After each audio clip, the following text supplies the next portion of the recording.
Welcome to this explainer. Listen, if you've ever felt totally overwhelmed, anxious, or just completely burned out, you've probably felt like your body was somehow betraying you, right?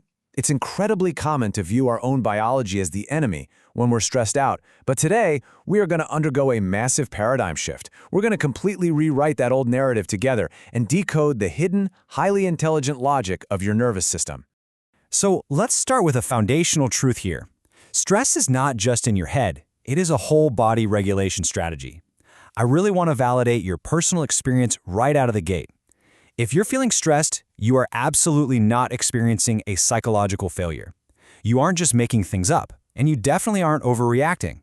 Your body is actually executing a highly coordinated survival strategy. Okay, so here's our roadmap for today's explainer. 1. Not just in your head. 2. The body's control system. 3. From reaction to state. And finally, 4. The power of regulation. Let's dive right in. Section 1. Not just in your head. Let's quickly look at why your body actually reacts the way it does. Picture this. Imagine your body is like a house experiencing a sudden power fluctuation. When the voltage dips, the electrical system doesn't pause to ask, wait, is this a real danger? Actually, scratch that. It doesn't pause at all. It reacts instantly to protect the most important appliances. Well, your body does the exact same thing. A racing heart, a tight chest, a foggy mind. We usually label these things as malfunctions, but they aren't. A racing heart is just pumping blood faster to your muscles so you can move. A foggy mind, that's just your brain dropping complex, non-essential thoughts so you can focus entirely on immediate survival. It's a brilliant, instant reallocation of your resources. Moving on to Section 2, the body's control system. It's time to meet the ultimate decision maker. Your nervous system is basically the ultimate control room, and its number one goal is to keep you within a safe, usable range. To do this, it acts on probability, not perfect proof. It functions exactly like a smoke alarm warning you early, rather than some philosopher waiting around for perfect evidence. Think about it. A smoke alarm isn't going to sit there and inspect the entire building before going off, right? It detects a tiny hint of smoke and sounds the alarm immediately, because waiting to be certain could literally be fatal. That is exactly why a tiny cue in your day, like a subtly raised voice in a meeting or a fast-approaching deadline, can trigger a massive, seemingly disproportionate physical reaction. But here's the catch. Safety isn't just about what's happening on the outside. Your nervous system is constantly running this invisible internal capacity check. Think of it like carrying, say, 10 kilos of groceries. 10 kilos is a total breeze if you're well-rested and your hands are free. But if you're already exhausted, you've barely slept, and one of the paper bags is starting to tear, those exact same 10 kilos feel incredibly heavy. Stress is really just the relationship between the outside demand and your available internal resources. So, we can actually view the body a lot like a smartphone battery that automatically shifts between operational modes. You have mobilize for high-performance tasks and gathering energy, protect for low-power defense when you feel threatened, and recover for overnight charging and cellular repair. And this is key, none of these states are morally good or bad. They're just biological tools. Your body shifts between them dynamically depending on the task at hand. Now, when your body shifts modes, you are definitely going to feel it. But here is the absolutely crucial takeaway.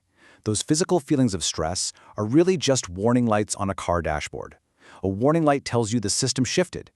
Maybe you need oil, maybe you need gas, but it doesn't give you the whole diagnostic story. The feelings are very real, for sure, but they are just signals that your body has changed its state to manage a brand new demand. All right, Section 3, from reaction to state. This is where we see how stress really snowballs. So here is where we find the sort of dark side of this highly intelligent system. We have to contrast a temporary reaction with a persistent state. Look, a reaction is momentary. It's like a single sudden sound in a really quiet room. A state, however, is the background track that is already playing. If the room is already blasting loud, chaotic, heavy metal music, every new neutral sound that enters that room is going to land completely differently. When your body gets trapped in a persistent stress state, it fundamentally alters how every single new piece of information is perceived. And when you're trapped in that state, your body adapts to the persistent burden by drastically reallocating its resources. Your attention narrows to focus on threats, your muscles stay tight and brace for impact, and your threat detection becomes razor sharp.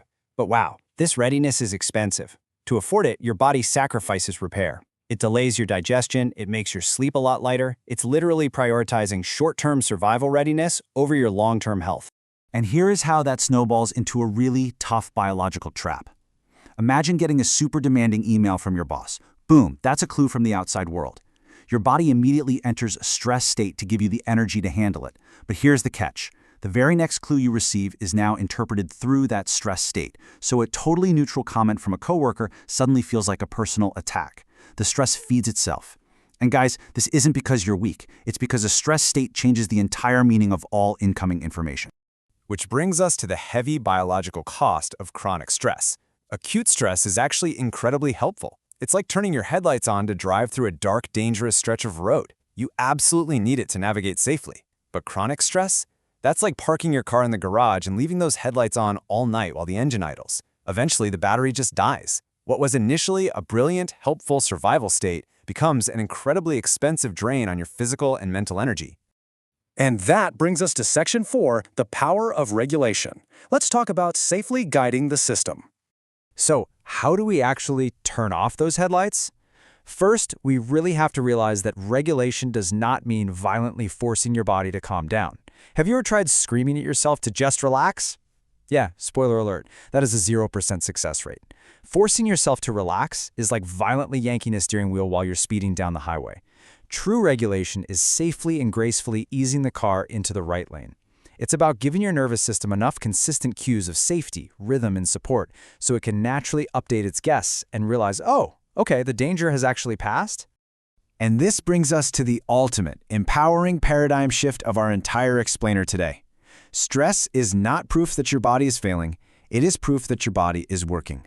Let that sink in for a second. Your body isn't broken. It isn't malfunctioning. It is simply an incredibly intelligent system doing its absolute best to protect you, based on the heavy load it detects and the resources it currently has available. As we wrap things up today, I want to invite you to just pause, look inward, and check in with your own biology. What mode is your system in literally right now?